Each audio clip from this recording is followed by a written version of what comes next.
मैं हूं अरुण कुमार और मैं आपका बहुत बहुत स्वागत करता हूं T2 क्लासेस में। आज का हमारा टॉपिक है map of east Asia. East Asia का जो मैप है उसमें क्या क्या जोग्राफिकल फीचर्स हैं, वहाँ पे क्या क्या पॉलिटिकल इशू हैं, ये सब हम इस वीडियो में डिस्कशन करेंगे। और वहाँ पे पढ़ने वाले हम जो हमारा समुद्र है और छोटे छोटे सागर खाड़ियाँ उनके बारे में भी डिस्कशन करेंगे।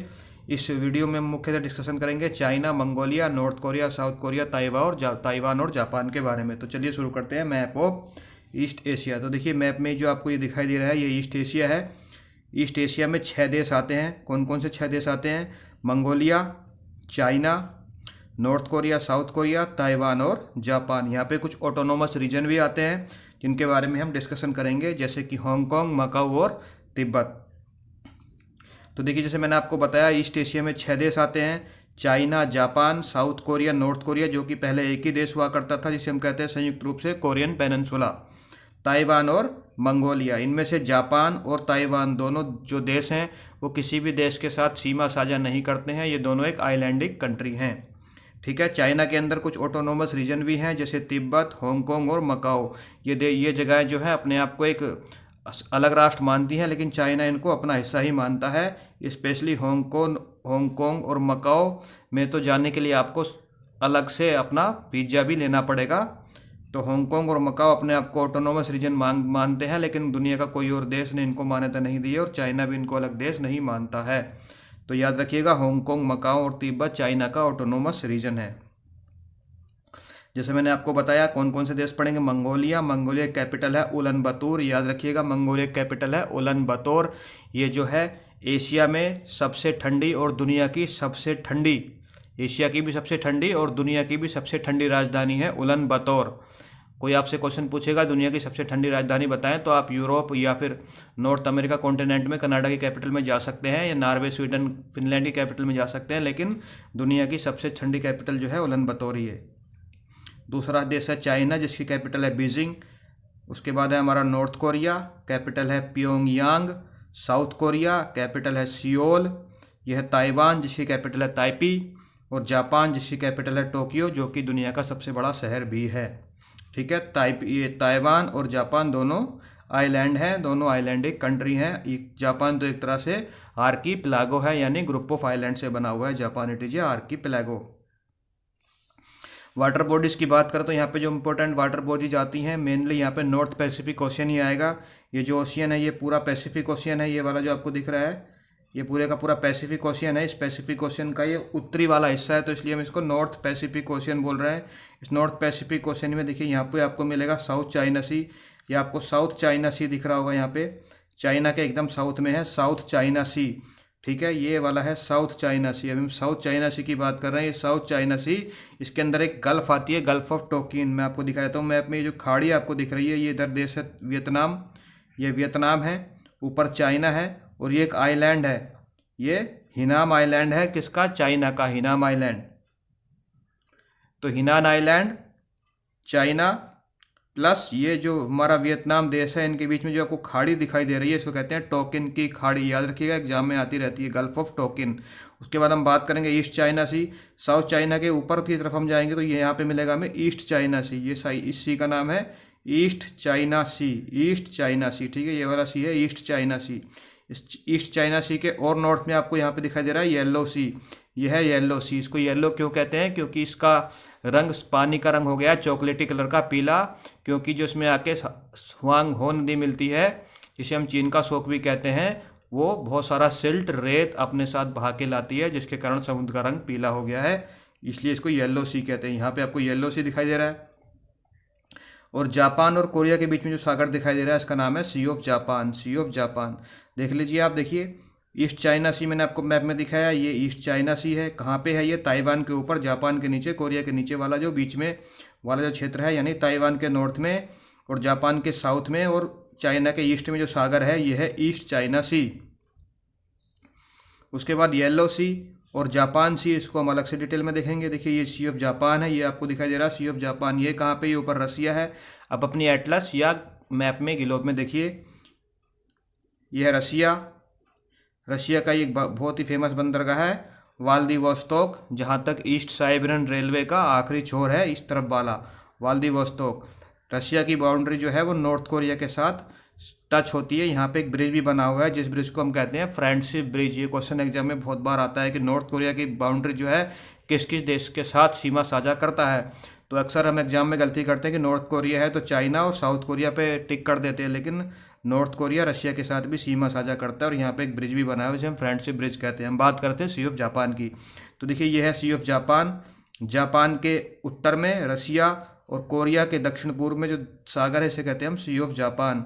ठीक है, ये है येलो सी। येलो सी को सी ऑफ जापान से जोड़ देती है कोरिया स्ट्रेट, ये कोरियन स्ट्रेट है। ठीक है, ये है येलो सी। ईस्ट चाइना सी के भी नॉर्थ में जो सागर है उसको हम कहते हैं येलो सी। ये वाला येलो सी है, येलो सी। ठीक है, येलो सी। यहाँ पे आपको चाइना कैपिटल दिखाई दे रही है बीजिंग। येलो सी, यह है येलो सी। येलो सी में जो नदी आगे गिरती है मैं जो आपको धरता उसका नाम है हुआंग हे। हुआंग हे, इसे हम कहते हैं हुआंग हे, चीन का शोक भी कहते हैं। अब ये हुआंग हे नदी जो है, देखिए ये जो हुआंग हे नदी है, ये वाली नदी है हुआंग हे। ये जो हुआंग हे नदी है ये पूरा गोबी का जो डेजर्ट है उस डेजर्ट वाले क्षेत्र से होके आ रही है। और गोबी के डेजर्ट को जब होके आ रही है तो वहाँ पे बहुत सारे तूफान भी आएंगे और डेजर्ट से नदी निकलेगी तो अपने साथ बहुत सारा रेत सिल्ट बहा के लाएगी और रास्ते बदलती रहेगी। रास्ते बदलने के कारण इसमें बाढ़ें आएंगी और बहुत सारी जो इसके रास्ता बदलेगी तो आगे जो घर वगैरह या नोमोड्स लोग जो आएंगे, बंजरे लोग, उनकी बस्तियों को बहा के ले जाएगी। इसलिए इसको चीन का शौक कहते हैं। प्लस अपने साथ बहुत सारा सिल्ट रेत बहा के लाती है तो इसका रंग हो जाता है पीले कलर का। और जब वो पीले कलर की नदी चॉकलेटी कलर की नदी आके समुद्र में मिलती है तो समुद्र के कुछ हिस्से को अपने जैसा पीला कर देती है, इसलिए इसको येलो सी कहा जाता है। आई होप आपकी समझ में आ गया होगा येलो सी इसको क्यों कहते हैं। अब येलो सी में कुछ बे हैं, इंपॉर्टेंट बे हैं। देखिए यहाँ पे आपको कोरिया बे दिखाई दे रहा है, ये कोरियन बे है। नॉर्थ कोरिया के दक्षिण पश्चिम में है कोरियन बे। और इस येलो सी का ही एक छोटा सा सागर अलग से एक बेनुमा सागर है, इसको कहते हैं बोहाई सी। बोहाई सी, ये एग्जाम में आता रहता है कि बोहाई सी की लोकेशन बताइए, तो ये येलो सी का ही छोटा हिस्सा है बोहाई सी, चाइना से ही घिरा हुआ है। ठीक है, ये बोहाई सी। और हुआंग हे जो है वो बोहाई सी में आकर ही गिरती है। बीजिंग जो इसकी कैपिटल है वो बोहाई सी के पास में ही है। ठीक है, और ऊपर की तरफ जो जगह दिखाई दे रही है चाइना की, इसे हम कहते हैं मंचूरिया का मैदान। मैप में मैं आगे आपको दिखाऊंगा। यहाँ पे आपको समझ में आ रहा होगा जब ये हुआंग हे नदी अपने साथ बहुत सारा सिल्ट बहा के ला रही है और जब आके समुद्र में गिर रही है तो जिस तरह का समुद्र का पानी हो गया है तो ये येलो दिखाई दे रहा है, इसलिए इसको येलो सी कहते हैं। और येलो सी के इस तरफ ये ईस्ट चाइना सी है, दोनों के बीच में किस तरह से मिल रहा है आप यहाँ पे देख सकते हैं। ये जो आपको नदी दिखाई दे रही है ये है हुआंग हे नदी। देखिए कितना सारा सिल्ट अपने साथ बहा के ला रही है, रेत बहा के ला रही है, गाद बहा के ला रही है, रंग हो गया है पीला। ठीक है, येलो सागर, येलो नदी, इसको पीली नदी भी कहते हैं। इसको हुआंग हे नदी को पीली नदी या येलो रिवर भी कहा जाता है। आगे हम बात करेंगे चाइना की। तो चाइना का पूरा नाम है पीपल्स रिपब्लिक ऑफ चाइना। ये एक कम्युनिस्ट कंट्री है, पीपल रिपब्लिक ऑफ चाइना। ठीक है, इसकी जो कैपिटल है वो बीजिंग है। ठीक है, यहाँ की जो करेंसी है वो है युआन। जो यहाँ पे लोग लैंग्वेज बोलते हैं उस लैंग्वेज का नाम है मैंड्रीन। क्या बोलते हैं? मैंड्रीन लैंग्वेज बोलते हैं। एरिया वाइज देखें क्षेत्रफल की दृष्टि से दुनिया की तीसरी सबसे बड़ी कंट्री है। सबसे बड़ी रूस है, उसके बाद आता है कनाडा, उसके बाद चाइना आती है। और अगर हम जनसंख्या के हिसाब से देखें तो सबसे बड़ी कंट्री है। इतना बड़ा देश है कि इसमें 5 टाइम जोन आते हैं और 14 देशों के साथ ये बाउंड्री शेयर करता है, 14 देशों के साथ। चाइना के बारे में हम इस वीडियो में क्या क्या जानने वाले हैं। हम चाइना में कौन कौन से माउंटेन हैं, कौन कौन से डेजर्ट्स हैं, कौन से फॉरेस्ट आएंगे, कौन सी रिवर आएंगी, कौन से लेक आएंगे और कौन से 14 देश हैं जिनके साथ ये सीमा साझा करेगा। इसके ऑटोनोमस क्षेत्र कौन कौन से हैं, ये अब हम इन पे डिस्कशन करने चल रहे हैं। याद रखिएगा, people's republic of China, China का पूरा नाम है। रिपब्लिक ऑफ चाइना ताइवान का पूरा नाम है। ताइवान का नाम पूरा है रिपब्लिक ऑफ चाइना और चाइना का पूरा नाम है पीपल्स रिपब्लिक ऑफ चाइना। क्यों है वो हम ताइवान वाले टॉपिक पे डिस्कशन करेंगे। 14 देशों के साथ सीमा साझा करता है। 14 देशों के साथ रूस भी सीमा साझा करता है, जब मैंने आपको रूस पढ़ाया था तब बताया था। और 14 देशों के साथ जर्मनी भी सीमा साझा करता है। जर्मनी एक यूरोप का देश है। 2 अफ्रीकन कॉन्टिनेंट में भी 2 ऐसे देश हैं जो 14 देशों के साथ सीमा साझा करते हैं। वो आप मुझे कमेंट करके बताइए कि वो कौन कौन से देश हैं, अफ्रीकन देश जो 14 देशों के साथ सीमा साझा करते हैं। बहरहाल रूस और जर्मनी तो करते हैं और चीन भी करता है। तो देखिए, चीन के उत्तर में आपको मिलेगा मंगोलिया और रूस, ये चीन है। इसके उत्तर में कौन कौन से देश हैं, ये मंगोलिया है। मंगोलिया एक पूर्ण रूप से लैंडलॉक कंट्री है, एशिया का दूसरा सबसे बड़ा लैंडलॉक कंट्री है। विश्व का दूसरा सबसे बड़ा लैंडलॉक कंट्री है। सबसे बड़ा लैंडलॉक कंट्री दुनिया कौन सा है? कजाकिस्तान। मैंने आपको जब ये सेंट्रल एशिया पढ़ाया था तब पढ़ा था कजाकिस्तान, जिसकी कैपिटल है अस्ताना। अस्ताना एशिया की सबसे उत्तर में स्थित कैपिटल भी है। नॉर्थ मोस्ट कैपिटल अस्ताना, ये अस्ताना दिख रही है, ये आपको उलन बतौर दिख रही है। कई बार आप पूछा जाता है कि एशिया में सबसे नॉर्थ में स्थित कैपिटल कौन सी है, तो लोग अक्सर उलन बतौर को टिक कर देते हैं। देखिए उलन बतौर नीचे दिखाई दे रही होगी यहाँ पे, और अस्ताना यहाँ पे ऊपर दिखाई दे रही है। ठीक है, तो अस्ताना नॉर्थ मोस्ट कैपिटल है एशिया की, लेकिन सबसे ठंडी उलन बतौर ही है। ठीक है, उलन बतौर ठंडी है, अस्ताना इतनी ठंडी नहीं है। मैं बता रहा था मंगोलिया दूसरा सबसे बड़ा लैंडलॉक कंट्री है दुनिया का। सबसे बड़ा लैंडलॉक कंट्री कजाकिस्तान है। लैंडलॉक कंट्री ऐसा होता है जो चारों तरफ से स्थल से घिरा होता है, पानी के या सी की तरफ उसका जो बॉर्डर शेयर नहीं होता है। तो चाइना से बॉर्डर शेयर करने वाले नॉर्थ में दो देश हैं, रसिया प्लस मंगोलिया। रसिया प्लस मंगोलिया। ठीक है, नॉर्थ में हमने देख लिया रसिया और मंगोलिया। साउथ में हम देखेंगे भारत, नेपाल, भूटान, म्यांमार, लाओस और वियतनाम। देखिए भारत के साथ सीमा साझा कर रहा है, नेपाल के साथ सीमा साझा कर रहा है, भूटान के साथ सीमा साझा कर रहा है। म्यांमार, इसका पुराना नाम बर्मा था, म्यांमार के साथ सीमा साझा कर रहा है। लाओस और वियतनाम के साथ भी सीमा साझा कर रहा है। यहाँ पे थाईलैंड के साथ जो है चाइना सीमा साझा नहीं करता है। कंबोडिया के साथ भी सीमा साझा नहीं करता है। ताइवान के साथ भी ये सीमा साझा नहीं करता है। ताइवान एक आइलैंड कंट्री है। तो दक्षिण में कौन कौन से देश आ रहे हैं? भारत, नेपाल, भूटान, म्यांमार, लाओस और वियतनाम। ठीक है, लाओस और वियतनाम। पूरब की बात करें तो पूरब में यहाँ पे एक ही देश आ रहा है। देखिए ये वाला दो देश, एक ही देश आ रहा है, ये है नॉर्थ कोरिया। पूरब में जो है ये नॉर्थ कोरिया के साथ सीमा साझा करता है। पूर्व में कौन सा आ रहा है? नॉर्थ कोरिया, उत्तरी कोरिया, किंग जोंग लुंग वाला कोरिया। और वेस्ट में देखेंगे तो पाकिस्तान, अफगानिस्तान, तजाकिस्तान, किर्गिस्तान और कजाकिस्तान है। कि पाकिस्तान और अफगानिस्तान के साथ ही सीमा साझा करने का कारण यह है कि कुछ क्षेत्र है जो पाकिस्तान ने भारत का ऑक्युपाई कर रखा है, वो एक विवादित क्षेत्र है। पाकिस्तान ऑक्युपाइड कश्मीर का जो क्षेत्र है उसकी वजह से पाकिस्तान और अफगानिस्तान की सीमा चाइना से टच हो जाती है। जो वखान कॉरिडोर है, वखान कॉरिडोर, अफगानिस्तान का जो वखान कॉरिडोर है, वो वखान कॉरिडोर ही चाइना के साथ सीमा साझा करता है due to Pakistan occupied Kashmir की वजह से। तो कौन कौन से देश हैं? पाकिस्तान, अफगानिस्तान, तजाकिस्तान, किर्गिस्तान और कजाकिस्तान। ये सेंट्रल एशिया के देश हैं तीन। मैप में हम देख लेते हैं। देखिए ये India claimed China occupied Kashmir है, ये पाकिस्तान ऑक्युपाइड कश्मीर है। ठीक है, ये इसको बोलते हैं मक्साई चीन। तो यहाँ पे देखिए पाकिस्तान के साथ बॉर्डर साझा हो रहा है, उसके पास वखान कॉरिडोर में अफगानिस्तान के साथ। ये तजाकिस्तान है, ये किर्गिस्तान है, ये कजाकिस्तान है। Kazakhstan, Kyrgyzstan, Tajikistan, Afghanistan, Pakistan, इनके साथ जो है ये पश्चिम में सीमा साझा करता है। कौन? चाइना। चाइना में दो ऑटोनोमस जगह भी हैं। देखिए यहाँ पे अब दिख रहा है आपको हांगकांग, नीचे दिख रहा है मकाओ, और ये पूरा का पूरा तिब्बत है। तिब्बत, मकाओ और हांगकांग ये अपने आप को ऑटोनोमस रीजन मानते हैं। चाइना इनको ऑटोनोमस रीजन नहीं मानता है। आई होप चाइना से सीमा साझा करने वाले 14 देश आपकी समझ में आ गए होंगे। चीन के प्रमुख मरुस्थलों की बात करें तो तकलामकान और गोबी डेजर्ट हैं। देखिए यहाँ पे आपको डेजर्ट दिखाई दे रहा है, ये वाला जो डेजर्ट है ये गोबी मरुस्थल है। गोबी मरुस्थल जो है वो चाइना में भी है, मंगोलिया में भी है। एशिया का सबसे बड़ा और दुनिया का तीसरा सबसे बड़ा मरुस्थल है Gobi desert. China plus Mongolia में फैला हुआ है, और गोबी डेजर्ट का ही थोड़ा सा हिस्सा यहाँ पे है तकलामकान मरुस्थल। देखिए यहाँ पे आपको तकलामकान लिखा दिख रहा होगा, हिंदी में ये स्लाइड है। तकलामकान मरुस्थल प्लस गोबी मरुस्थल, चाइना के दो मरुस्थल हैं, नाम याद रखिएगा, तकलामकान और गोबी मरुस्थल। उसके बाद मैं आपको कुछ पर्वत श्रृंखलाएं यहाँ पे दिखाऊंगा। देखिए ये जो है ये पामीर की गांठ है, ये है पामीर की गांठ। तो पामीर की गांठ से जो कुछ पर्वत यहाँ पे निकलते हैं जो चाइना की तरफ जाते हैं, यहाँ पे उनकी बात करेंगे। यहाँ पे आपको दिख रहा है तियानशान पर्वत, ये तियानशान पर्वत है। तियानशान के ऊपर आपको दिखेगा अल्ताई पर्वत। अल्ताई पर्वत जो है वो चाइना, मंगोलिया, कजाकिस्तान और रशिया के ट्राई जंक्शन या 4 जंक्शन पे बिल्कुल बॉर्डर पे है। अल्ताई शान पर्वत, तियानशान पर्वत। शान का मतलब ही चाइनीज लैंग्वेज में पर्वत होता है। तो तियानशान और अल्ताई शान के बीच में जो बेसिन है उसे हम कहते हैं जुगेरियन बेसिन। जुगेरियन बेसिन कहाँ है? तियानशान पर्वत, ये तियानशान है, ये अल्ताई शान है। तियानशान और अल्ताई शान के बीच में जो बेसिन है उसे हम कहते हैं जुगेरियन बेसिन। ये एग्जाम में आता रहता है, जुगेरियन बेसिन कहाँ है। और एक तारिम बेसिन भी एग्जाम में आता है, कहाँ है। ठीक है, तो अभी आपने देखा यहाँ से ऊपर की तरफ 2 पर्वत गए, तियानशान, अल्ताई शान। कहाँ से? पामीर की गांठ से। पामीर की गांठ से जो पूर्व दिशा में या दक्षिण पूर्व दिशा में गया, ये हिमालय पर्वत है जो भारत और चीन के बॉर्डर पे है। हिमालय पर्वत, उसके बाद आपको मिलेगा काराकोरम जो चाइना और भारत में है। काराकोरम पर्वत श्रृंखला आपको पता है।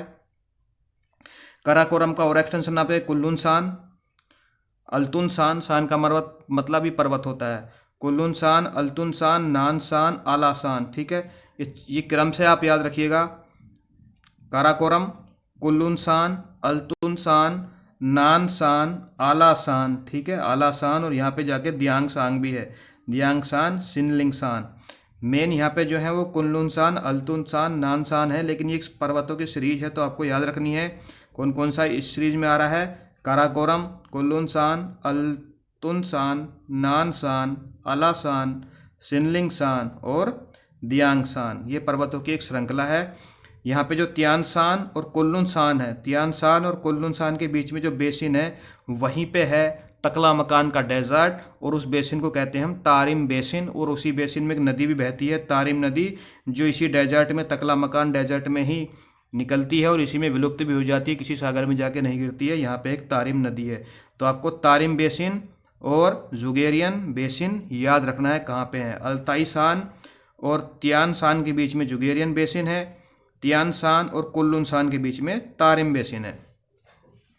ये जो जगह है ये है तिब्बत का पूरा पठार है, ये तिब्बत का पठार है। ठीक है, और जो चाइना में मेन रूप से जो जनसंख्या रहती है वो इसके पूर्वी छोर पे रहती है। पूर्वी छोर जो है चाइना का वो मैदानी क्षेत्र है। जो उत्तरी मैदान है उसे कहते हैं मंचूरियन का मैदान, ये मंचूरियन के मैदान है। और ये चीन का विशाल मैदान इसको कहा जाता है। यहाँ पे एक पठार और भी, इसे हम यून्नान का पठार कहते हैं, जो बिल्कुल पूर्वी पठार है उसे हम यून्नान का पठार भी कहते हैं। यून्नान का पठार भी एग्जाम में आता रहता है। चाइना की जो मैक्सिमम पॉपुलेशन है वो मंचूरियन के मैदान और चाइना के विशाल मैदान, ये मतलब ये कहेंगे पूर्वी मैदान जो चाइना के हैं उनमें निवास करती है।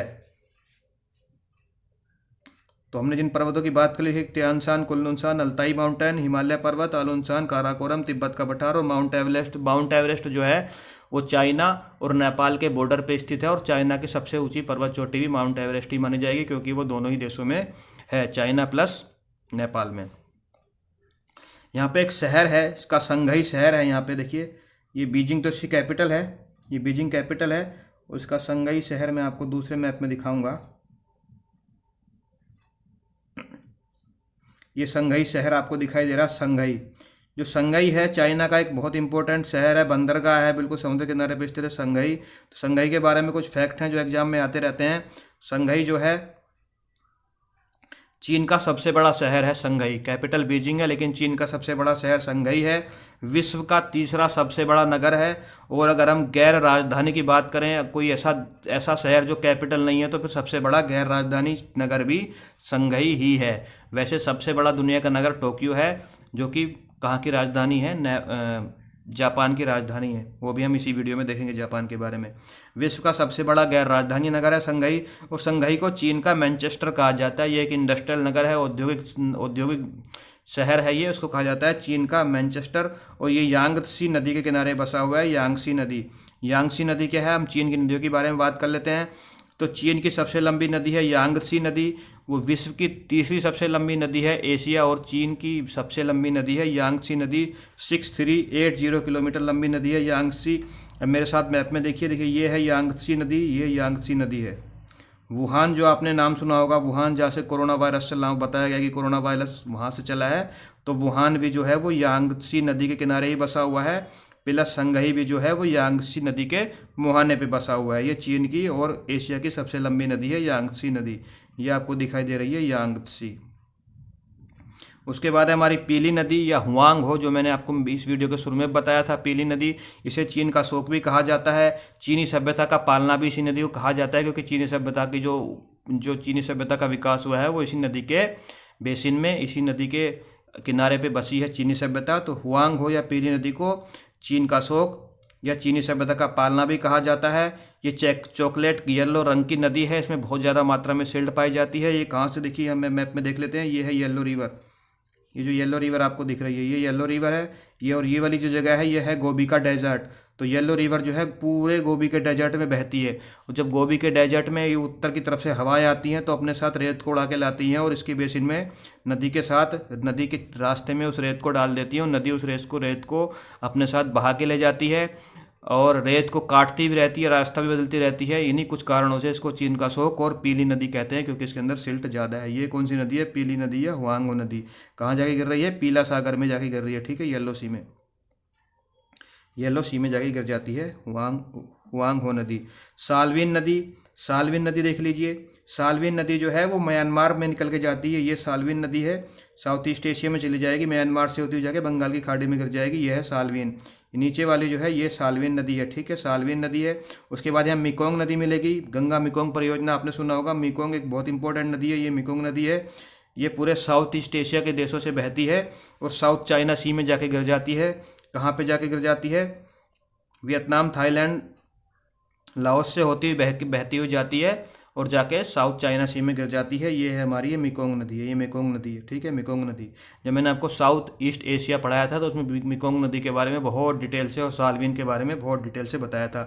यहाँ पे एक नदी और है, देखिए ये ब्रह्मपुत्र नदी है। ब्रह्मपुत्र के बारे में आपको पता ही होगा, ब्रह्मपुत्र को सांगपो कहा जाता है चाइना में, ठीक है, ये ब्रह्मपुत्र नदी चाइना की नदी है। यहाँ पे तारिम मैंने आपको बता दिया, जो तारिम बेसिन में बहती है तारिम नदी। यहाँ पे एक नदी आपको और मिलेगी, देखिए ये जो चाइना और रशिया के बॉर्डर पे बह रही है, ये आमूर नदी है, ठीक है, ये आमूर नदी है, ये है आमूर नदी, ये चाइना प्लस रशिया का बॉर्डर बनाती है और निकलती है मंगोलिया से, आमूर नदी, ठीक है। तो इतनी सारी नदियां आपको याद रखनी है। मेनली आपको याद रखनी है सबसे बड़ी कौन सी है? यांगत्सी। चीन का शोक किसे कहते हैं? हुआंग ही या पीली नदी को कहा जाता है। चीन की दीवार की बात करनी यहाँ पे बहुत ज़रूरी है। चीन की दीवार जो कि लोनपुर झील से लेके सान इंग हुआन, नाम बहुत अजीब से होते हैं चाइना में, इसलिए मैंने हिंदी में लिखे हुए हैं, इंग्लिश में पढ़ना बड़ा मुश्किल है इनको। लोनपुर झील से लेके सान हाई गुआन तक वेस्ट टू ईस्ट 6500 किलोमीटर या इससे भी ज़्यादा लंबी ये दीवार है। चीन की दीवार मिट्टी और पत्थर से बनी हुई है, किलेनुमा दीवार है। मेनली इस दीवार को बनाया गया था चीन के शासकों के द्वारा, जो उत्तर से आक्रमण होता था, मेनली मंगोल्स के द्वारा जो आक्रमण होता था, और पहले भी जो शासक वहाँ पे रहे थे, तो उत्तरी आक्रमण को रोकने के लिए, इन्वेशन को रोकने के लिए एक किलेनुमा दीवार का निर्माण कराया था चाइना के शासकों ने। 5वीं शताब्दी से लेके 16वीं शताब्दी तक, 5th सेंचुरी से लेके और 16th सेंचुरी तक इसको बनाया गया। यूनेस्को द्वारा 1987 में से विश्व धरोहर घोषित कर दिया गया है। इसको इस स्पेस में जाके चाइना की दीवार को बहुत ही आसानी से देखा जा सकता है और ये दुनिया में सबसे लंबी, सबसे बड़ी मैन मेड स्ट्रक्चर है, मानव द्वारा निर्मित सबसे बड़ी आकृति, सबसे बड़ी कहेंगे स्ट्रक्चर जो है वो चीन की दीवार ही है। यहाँ पे याद रखिएगा, यूनेस्को ने 1987 में इसको जो है विश्व धरोहर घोषित कर दिया था। कहाँ से कहाँ तक वो इम्पोर्टेंट नहीं है, वेस्ट टू ईस्ट जाती है, ये इम्पोर्टेंट है। यह है कुछ चीन की दीवार, किलेनुमा दीवार है। देखिए इस पर घोड़सवारी लेके घुड़सवारी भी की जा सकती है और उस पर सैनिक घोड़े लेके चला भी करते थे। बीच बीच में यहाँ पे जो है इनके लिए सैडनुमा, किलेनुमा जगह भी बनाई गई हैं। एक तरह से किलेनुमा दीवार है जो नॉर्थ से आने वाले मंगोल्स और उनसे भी पुराने शासकों के, पहले शासकों के इन्वेशन को रोकती थी। अब हम बात करेंगे मंगोलिया के बारे में। तो मंगोलिया का नाम सुनते ही आपको ये वाला फोटो दिमाग में आता होगा, ये चंगेज़ खां है, इंग्लिश में बोलते हैं चंगेज़ खान।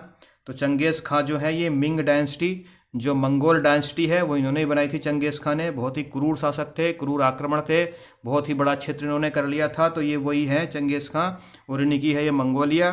मंगोलिया एक पूर्ण रूप से लैंडलॉक कंट्री है। ये है मंगोलिया, देखिए ये मंगोलिया है, ये जो आपको दिख रही है ये मंगोलिया है और ये पूर्ण रूप से लैंडलॉक कंट्री है। सेकंड लार्जेस्ट लैंडलॉक कंट्री है, जैसे मैंने आपको बताया। पहला कजाकिस्तान है, इसकी कैपिटल है उलन बतूर। क्या है इसकी कैपिटल? इसकी कैपिटल है उलन बतूर। 2 देशों के साथ सीमा साझा करता है, एक तरह से सैंडविच की तरह दबा हुआ है चाइना और रशिया के बीच में। याद रखिएगा इधर जो देश है कजाकिस्तान, कजाकिस्तान के साथ ये सीमा साझा नहीं करता है। ये देखने से लगता है कि सीमा साझा कर रहा है, लेकिन कजाकिस्तान के साथ मंगोलिया सीमा साझा नहीं करता है। ये अल्ताईशान माउंटेन पर्वत यहीं पे है, जो मैं आपको बता रहा था, यहीं पे अल्ताईशान। तो ये सैंडविच की तरह है, स्लाइस, सैंडविच के बीच में से स्लाइस होती है मंगोलिया, ऊपर की तरफ रसिया, नीचे की तरफ चाइना। 2 ही देशों से सीमा साझा करता है। यहाँ पे गोबी डेजर्ट भी, जैसे मैंने आपको बताया, पड़ता है, गोबी डेजर्ट पड़ता है। गोबी डेजर्ट एशिया का सबसे बड़ा डेजर्ट है।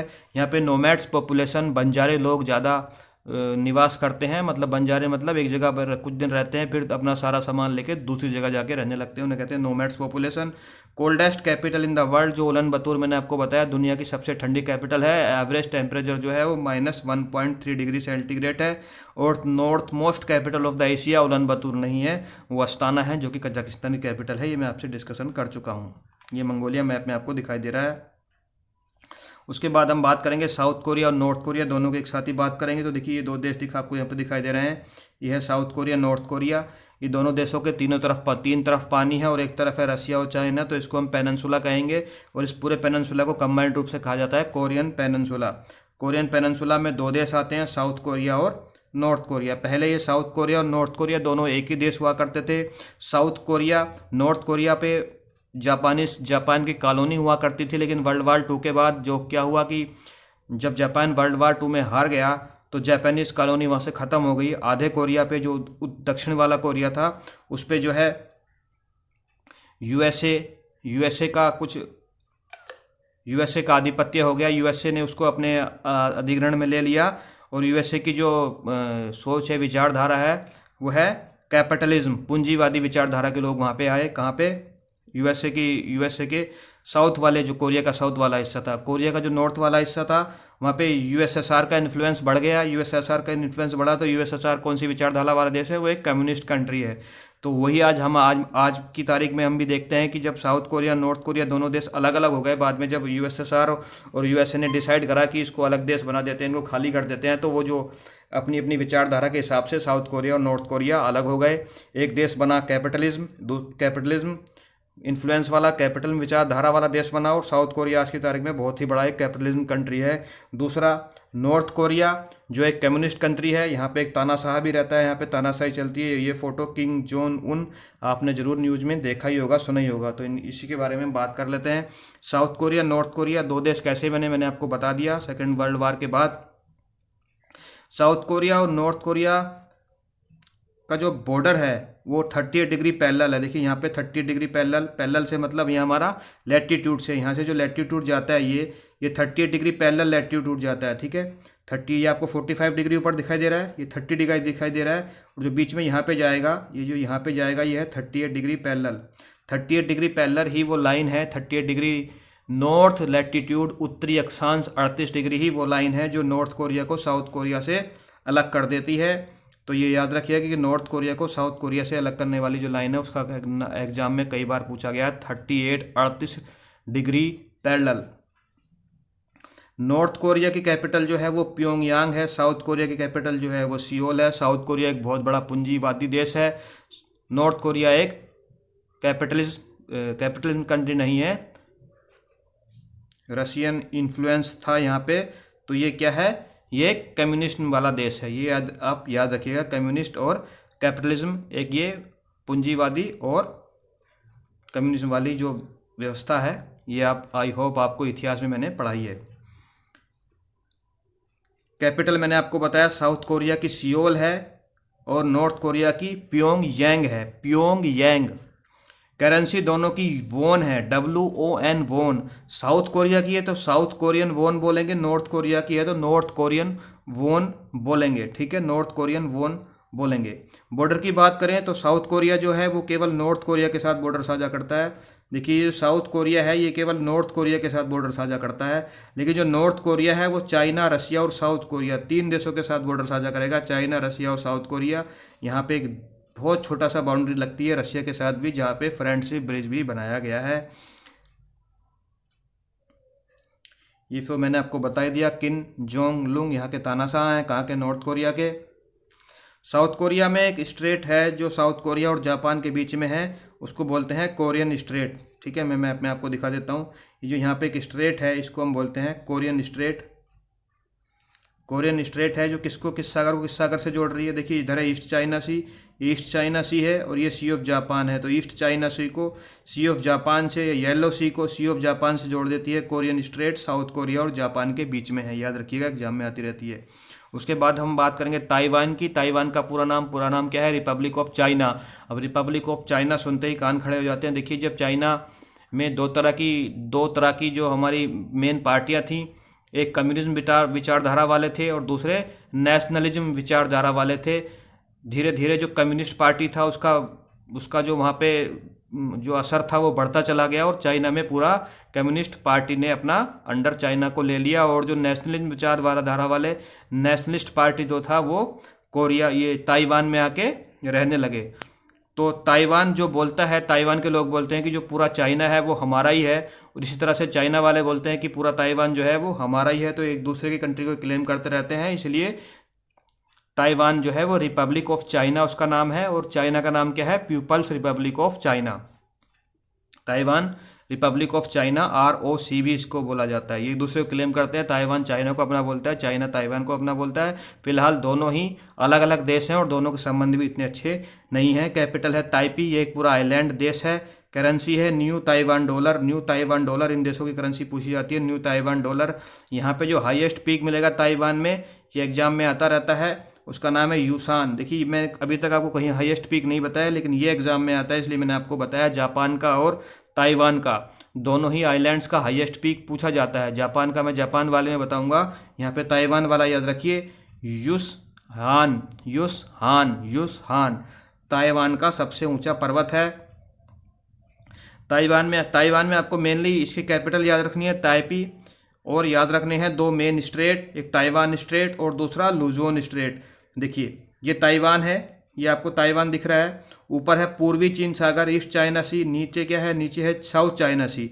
ये है हैनान आइलैंड। हैनान आइलैंड मैंने आपको पहले बताया था, हैनान आइलैंड जो है वो चाइना का आइलैंड है, और हैनान आइलैंड चाइना प्लस ये वियतनाम, इनके बीच में जो ये खाड़ी है इसको कहा जाता है टोकिन की खाड़ी। तो ये जो साउथ चाइना सी है, इसको ईस्ट चाइना सी से जोड़ती है ताइवान की जलसंधि या ताइवान स्ट्रेट। यही है ताइवान स्ट्रेट, ताइवान स्ट्रेट, ये है ताइवान स्ट्रेट। ठीक है जी, किसको किससे जोड़ रही है,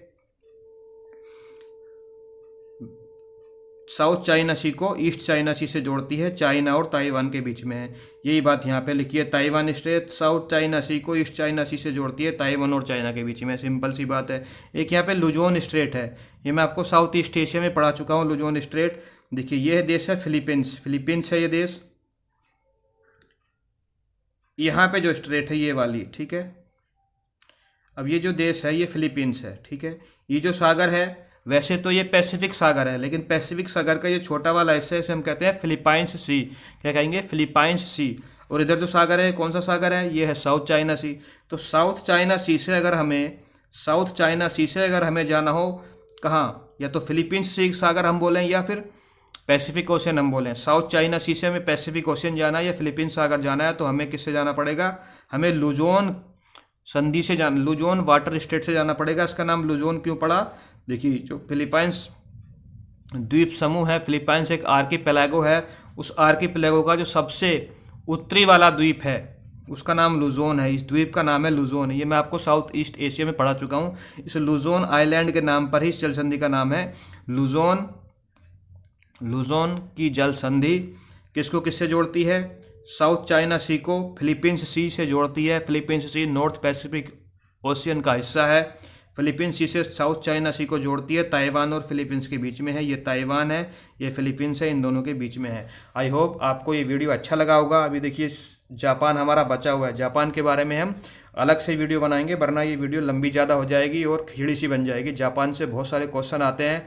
जापान में हम आर्कीपेलागो भी पढ़ेंगे, पैसिफिक आइलैंडिक आर्क भी पढ़ेंगे, और पैसिफिक रिंग ऑफ फायर भी हम उसी के अंतर्गत पढ़ेंगे। जापान के अलग अलग कौन कौन से आइलैंड है, कौन सा बड़ा कौन सा छोटा है, वो पूरा डिटेल से हम जापान के बारे में अगली वीडियो बनाएंगे। मिलते हैं हम ऐसे ही किसी अगली वीडियो में जो most probably sea of Japan और जापान देश के बारे में होने वाली है। इस वीडियो को देखने के लिए आपका बहुत बहुत धन्यवाद। अगर ये वीडियो आपको पसंद आई है तो लाइक करें, शेयर करें, सब्सक्राइब करें। अपना खूब ख्याल रखें, खुश रहें, मुस्कुराते रहें। जय हिंद।